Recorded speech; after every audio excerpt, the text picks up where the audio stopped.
Hello, xin chào 500 anh em. Chào mừng anh em đã quay trở lại với channel của mình.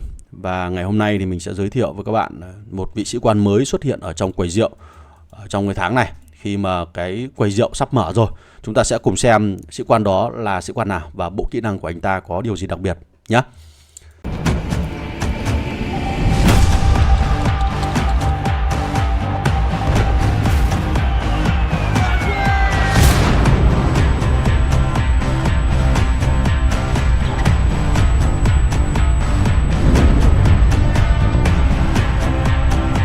Rồi, trong tháng 2 và tháng 3 này chúng ta sẽ có quầy rượu.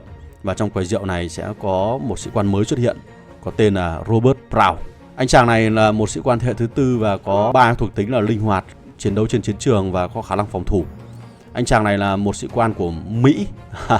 Có lối thiết kế khá là giống với anh chàng lãng tử phiêu bạt, có đầu có cái mũ cao bồi. Tuy nhiên anh chàng này thì nhìn trông nó già dặn hơn.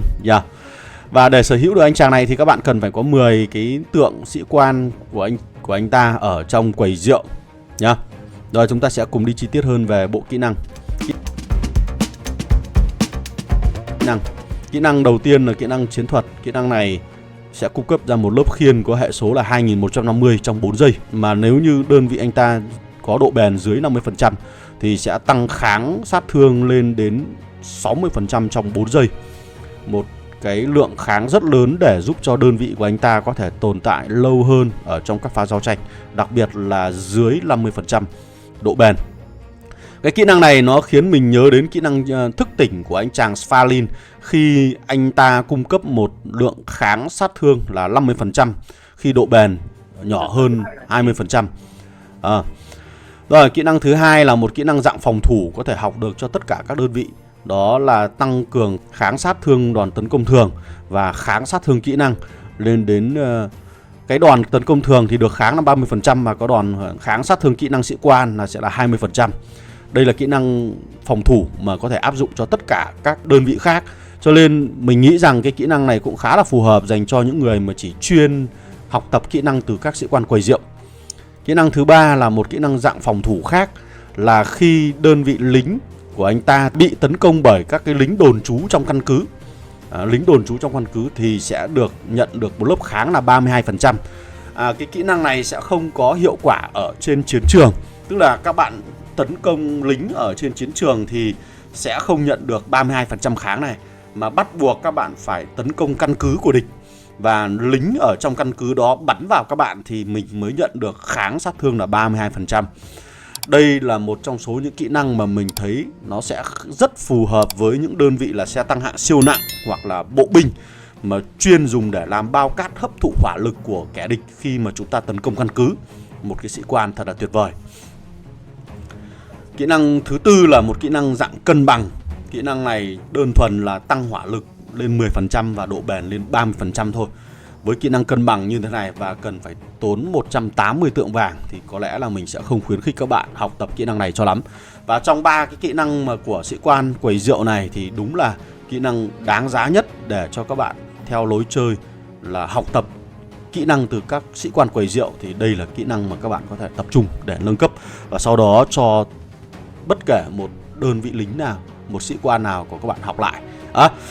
Ngoài ra thì nếu như các bạn chưa có điều kiện để mở khóa anh chàng này mà chúng ta vẫn đang dùng cặp sĩ quan là thủ vệ thiết thành và anh chàng Svalin dành cho các đơn vị xe tăng hạng siêu nặng, thì các bạn cũng có thể học tập kỹ năng thứ 3 của anh chàng này.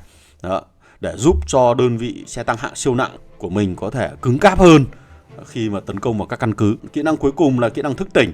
Sau khi các bạn mở khóa toàn bộ 5 cái kỹ năng này lên level 5 thì chúng ta sẽ có khả năng mở khóa được cái kỹ năng thức tỉnh này.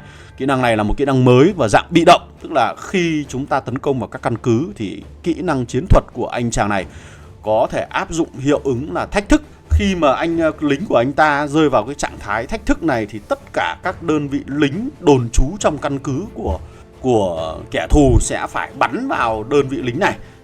Điều đó có nghĩa rằng là đơn vị lính ở trong căn cứ của kẻ thù sẽ không thể target vào các đơn vị lính khác khi chúng ta tấn công căn cứ. Thì cái hiệu ứng thách thức này nó khác với hiệu ứng khiêu khích đến từ anh chàng lãng tử phiêu bạt. Cái hiệu ứng khiêu khích này là khác này. khiêu khích này là chúng ta sẽ khiến đối thủ phải chạy về phía mình và tấn công, bắt buộc tấn công mình.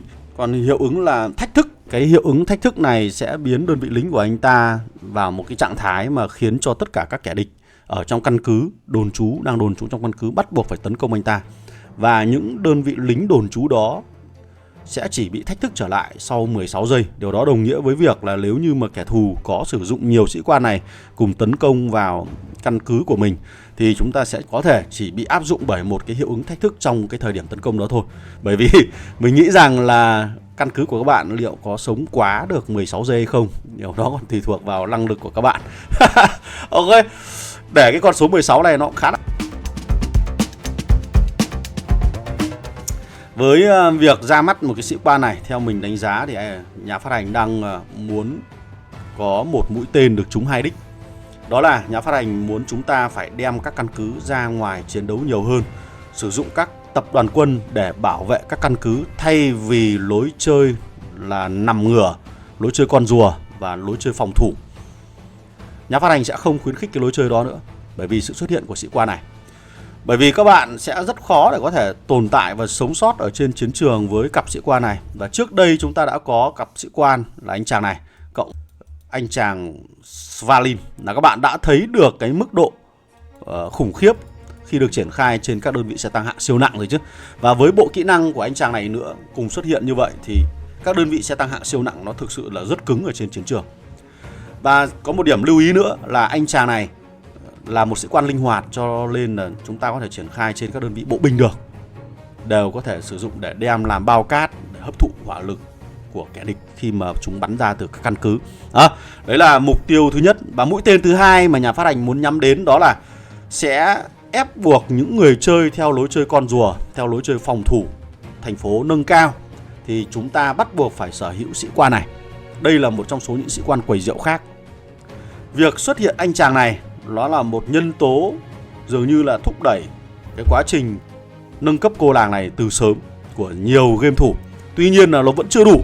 Khi ra thêm sĩ quan này thì với những người chơi mà thiên về lối chơi phòng thủ, lối chơi con rùa thì khả năng phải sở hữu được sĩ quan này càng sớm càng tốt.